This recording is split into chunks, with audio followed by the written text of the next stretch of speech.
The 2023 NFL season is beginning shortly. Training camp is about a month away, and then soon preseason is going to start. So today I'm continuing my division predictions with the AFC East. I held a poll recently and the East won, so that's what I'm going to do. If you want to have a say in which division is next, just vote on the poll that's going to be out shortly after this video.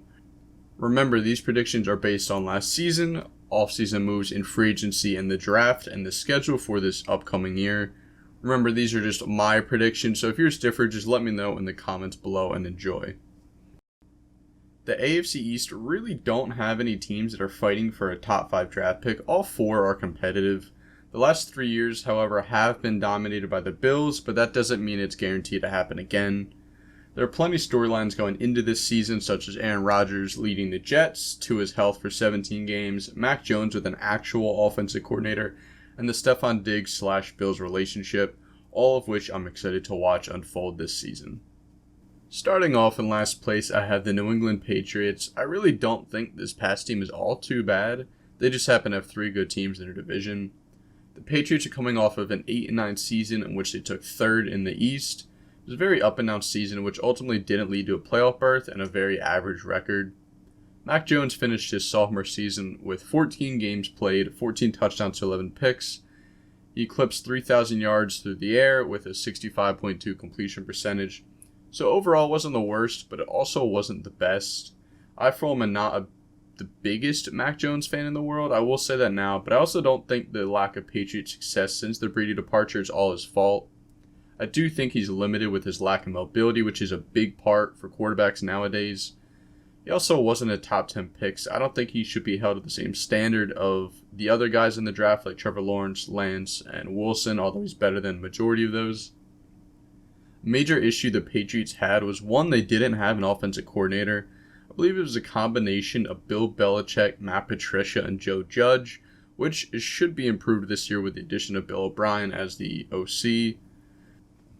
In addition to this combination of offensive coordinator, they also lacked weapons on the outside compared to their division rivals. The top receivers from last year were Jacoby Myers, Nelson Aguilar, and Kendrick Bourne. Now, I don't think any of these guys are necessarily too bad. I just think they all make really good number 3, number 2 guys, and the issue is they were asked to be number 1 and number 2s. If you look at the other teams in the East, the Bills have Diggs, Dolphins have Hill and Waddle, and the Jets have Wilson. All of these guys are significantly better than the Patriots' best receiver from last year in Jacoby Myers. One bright spot from this offense last year was actually Ramondre Stevenson, who helped me win my fantasy league as well, by the way. But he himself had a breakout season, eclipsing 1,000 rushing yards and 400 receiving yards.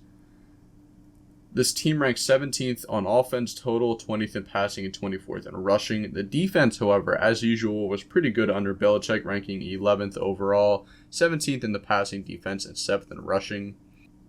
Their defense is led by a pretty good group of guys in Matthew Judon, Josh Uche, and Kyle Duggar, and now they added Christian Gonzalez to the draft. I actually think Judon had a pretty good case for Defensive Player of the Year last year as well. In the offseason, the team added guys like Juju Smith-Schuster, who, if he can return to something close to his Pittsburgh days, can really help Mac out, Riley Reiff and Mike Gesicki. They also lost Damian Harris, which I know is a loss, and he's going to help the Bills out in the run game. But I actually think this is a pretty good move, as this will give Stevenson some more time on the field and less competition for snaps, which I think overall is positive for this team. The Patriots had themselves a good draft, at least in the first round, where they were drafted Christian Gonzalez, cornerback out of Oregon. Gonzalez, among some, were considered the first or even the second best corner in this year's draft, and it was quite surprising to see them be able to grab him that late.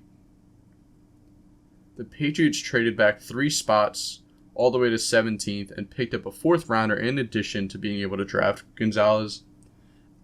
Gonzalez is going to be day 1 starter for them and is a huge upgrade from what they had last year, and I think Jalen Mills was getting snaps at cornerback for them, so he can't be worse than that. Devin McCourty did end up retiring, however, which is going to leave a hole in this team that can't be patched with just talent. Overall, though, I do think the Patriots did improve, but I just can't see them above the other teams in this division. After looking at their schedule, I've them winning about 8 to 10 games this year. Coming in 3rd place in the AFC East, I have the New York Jets. Yes, I have the Rodgers-led Jets coming in 3rd place in the East this season. I know they're a popular team people are picking for the Super Bowl, but I don't even think they're going to win their division. I still think they get a wild card spot, though, and make the playoffs. The Jets obviously added Aaron Rodgers this offseason when they traded their first, a second, and a sixth. And then they also traded a conditional second that will turn into a first-round pick if Rodgers plays 65% of the snaps, which he will unless he gets hurt and then the season's derailed. The Jets got Rodgers, the Packers first, and a fifth. Rodgers, at least for one season, is a masterful upgrade over the carousel the Jets were throwing out last year at quarterback. That starts with Zach Wilson, who has a very slim chance to ever pan out to justify being taken second overall in 2021. Mike White, and finally Joe Flacco. Joe Flacco actually played 4 games last year. Joe Flacco played 4 games for an NFL team in 2023. That's how bad it got for the Jets. The Jets last year finished 7-10, which was 4th in the East last year. They were a team that looked to be a quarterback away, and we're going to see just how true that was this season.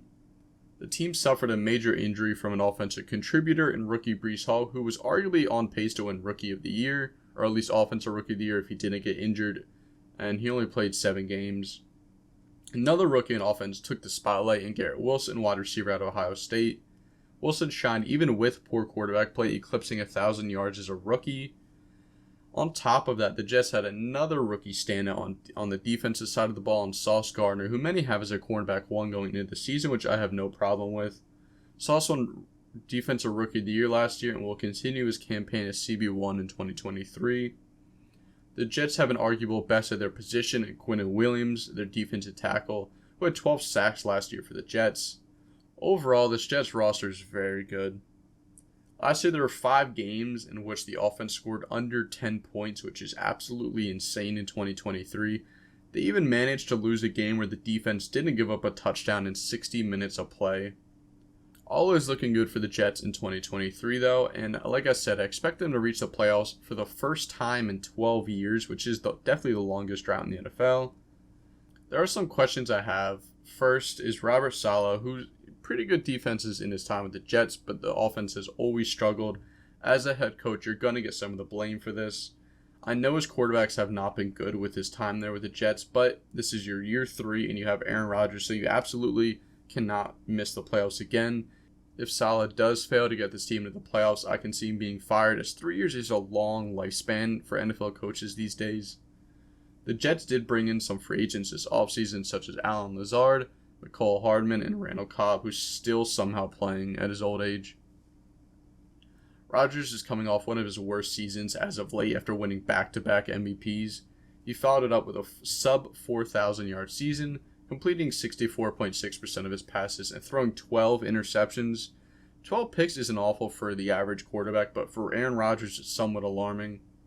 Now, I understand he had some lingering injury for some of last season, which I'm sure had some effect on it, but he's also getting up there in age, and he has come out and said he was debating retiring. If we see a regressed Rodgers this season with the Jets, they will be in some trouble.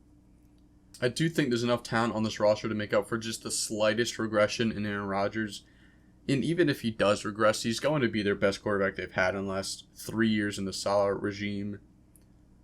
But I also don't fully believe in Saleh, and I do think he's the worst coach in this division behind Belichick, McDermott, and McDaniel.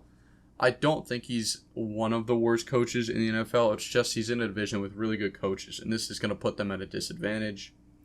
I absolutely cannot wait to watch the Jets this year, though, and I'm actually going to be at the Jets-Eagles game this season in MetLife, so that should be a good one.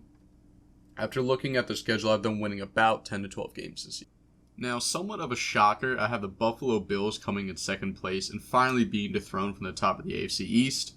The Bills are a team that I think ended on a bad note last season in extremely disappointing fashion, losing to the Bengals in the divisional round.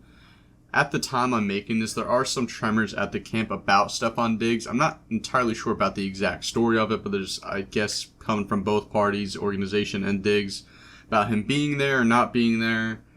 I don't think it's going to have a major impact on the season. However, I do believe in the old adage of when there's smoke, there's fire.